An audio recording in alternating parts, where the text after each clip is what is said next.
ауылдың тұрғынысыз? Жаңағы ауылдың тұрғыны. Жаңағы Гүлнар ханымның жолдасы боласыз ғой? Бұл ертең дән тастайтын кез келді. Ауылдарыңызда басқа жұмыс істейсіздер ме өкіметте? Басқа жұмыс жоқ, сол жер ғой жұмыс. Айта кетіңізші, не болған? Аты жөніңіз? Менің аты жөнім Затайлаев Исак Болат Абжаппарович.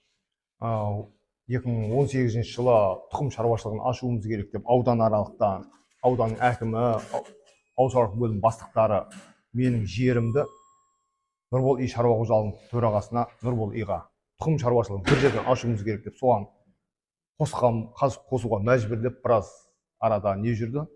Қысым көрсетілді. Бірақ письменный не болмайды, әшейін хаттама болады, хаттамада да нелер толық тіркелмейді деп хаттаманы заңсыз жасалды, хаттаманың өзі сол кезде. Сонымен Нұрбол үй шаруа қожалығына 2 жылға деп не отырғанбыз арада. Алдағы уақытта өзіне қайтарылады деген жер де бар астында. Отырғасыз, сіз отырғасыз ба жоқ? Жаңағы сол мүшелердің, шаруашылық мүшелердің бәрі отырды? Мүшелері жоқ, мен өзім ғана болдым орада. Бұл жерде заң бұзушылық бар демек. Заң бұзушылық болғанда ол терең болу, түбегейлі оған қосылып кететін болмағасын, біз оны ондай мүшелер шақырған жоқпыз. Оны шақыруын мен талап еткен жоқпын. Өз ара осындай болсын, уақытша ғана дедім. Тұқым шаруашылығын ашып алғанша. Мақұл, енді тұқым шаруашылығын қоя тұрайықшы. Сіз жерден бүгінгі күні айырылып қалдыңыз ба? Бүгінгі күні осы таңға шейін, осы 24-ке шейін. Келесі жылы, арғы жылы текст деп жатырмын, осындай іріктеп жатырмын, созбалаңға салынып келді. Бірақ өткеннен кейін 3 айдан кейін қайтаруын талап еттім прокуратураға. Ол шағымдандым өзім. Жауырған ауданына. Прокуратураның айтқаны, алдағы уақытта бұл дән тасталып қойды бұл жерге. Алдағы уақытта 5-6 жылдан кейін қай уақытта өзің ыңғайыңа келеді, сол кезде ала бересің бұны. Алдағы уақытта деген 1-2 аймен шектелмейді деді. Сіз бүгін кіммен соттасып отырсыз өзі? Мен Нұрбол үй шаруа қожалығының төрағасы Изатулла деген кісімен. Депутат, сол Қожегент ауылының депутаты. Ал жаңағы депутаттар сотқа хат жазды деп қалдыңыз. Ол қандай хат ол? Жауырған ауданынан осы хаттама шешіліп бұзылған, күші жойылған тұғын. Қай жылы? Сентябрь, 24 сентябрьдің 25-іне бұзылды. Хаттаманың күшін жойған? Хаттаманың күшін жойды. Жасалған 2 арада. Оның 1 айдан кейін апелляция берілген осында, Қызылорда облысының апелляцияға Нұрбол үй берген. Депутат бергеннен кейін Жауырған ауданының 14 депутаты осы Нұрбол үй шаруа қожалығының төрағасы Изатуллаға көмек берген ретінде төрағасы бәрі Жауырған ауданының шешіміне қарсы пікір білдірген. Сен дұрыс шешім шығармадың, депутаттың қарай бір деген сияқтандырып. Сонда депутаттар, 14 депутат. Облыс әкімінің ағасы бар ішінде. Оның аты жөні кім? Әлбек, Әлбаев, Сапарбаев. Ал енді бұл жерде жаңағы шешім бұзылады, шешім бүгінгі күнге дейін орындалмайды. Ол жерде сотта біз қатыстық та, сотта жаңа депутат мырза хаттаманы сіздің әйеліңіздің болмағанын айтып еді. Есіңізде ме? Ол әйелінің болмағаны дискіде бар, дискіні де білмеймін, бұлар жоққа шығарып тұр. Нұрбол үй шаруа қожалығының төрағасы өзі айтқан, мен орада қол қойған жоқпын, баламды жібердім деп ол Жауырған аудан сотында мойындалды бәрі, оның бәрі.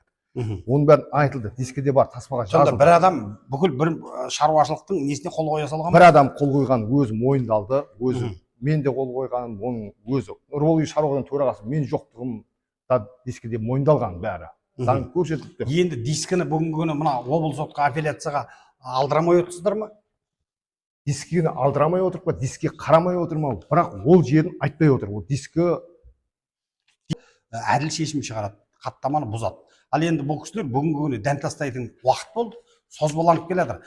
Мынаны ескеріңіздерші, құрметті Қызылорда облысының әкімі Нұрлыбек Машбекұлы және мына Қызылорда облысының соттың төрағасы, халықта мынау тұратын ауылда завод бар ма? Завод жоқ. Фабрика бар ма? Фабрика жоқ. Немен күн көресіздер? Жермен күн көреміз осы. Енді мына облыс сот апелляция берген кезде экспертиза келіпті. Жаңа адвокатыңыз айтып отыр. Бізге делоға тіркелді деп. Экспертиза не деп келген? Экспертиза ол оның хаттамада жаңағы қол қойылмағандығы анықталып, оң шешім табылып кеп тұр. Қол қойылған, әйеліңіздің қолы емес екен. Әйелінің қолы емес екен анықталып кеп тұр. Басқа біреулермен жасалғанында жазылып тұр, анық жазылып тұр ол жерде. Бұл жерде созылып тұрғаны қазір 6 ай уақыт болды апелляцияның жүріп жатқанына. Бұл апелляция дейтін қанша уақытқа шейін созылуы мүмкін? Білмедім ояны. Жылға айлана ма? Бұл жер Нұрбол үйдікі бола ма жоқ, менікі бола ма? Біздің жетпей тұрған басымыздың осы жер. ол Нұрбол шаруа қожалық қазір өз меншігімен жұмыс жасап жатыр ораға. Әлде де ортада хаттама бұзылса да. Қазір 6 ай болды. Ол хатты күшін жойылып тұрғанына қарап атқан жоқ ол. Сонда бұлар бұл соттан, депутаттан ықпалап отыр. Бұл сот депутаттардың төрағасы Жарқынбек дейді, бұрынғы Сотбеков Ғалымжан деген ғой негізі бұнан. Бірақ Жарқынбекті өзгертіп қойды мына жерде. Бұлардың бәрі осы депутатқа ықпал жасап отыр. Қарғалыққа емес, маған емес. Анаған ықпал жасап. Мына халық сайлаған депутаттар бүгін халыққа қарсы жұмыс істеп отыр дейсіз ба? Халыққа қарсы жұмыс істеп отыр. Депутат өз алдына нұқыл депутаттар жұмыс істеп отыр burada. Егінде де депутаттар егетін болады. Егер мына сотқа берген, бұл кісінің айтып тұр жаңа, сотқа 14 депутат хат жазды дейді.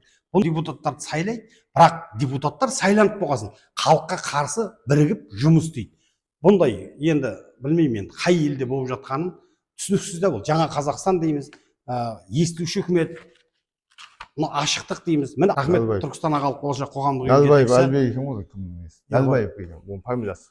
Жаңа менің облыстың әкімінің несінің фамилиясы ағасы ма? Ағасының аты Әлбаев екен. Әлбек деп. Ол да депутат қой, аудан. Ол да депутат, иә. Бұларға не жоқ енді? Ол Әлбекті біз өзіміздің ауылдан сағамыз біз.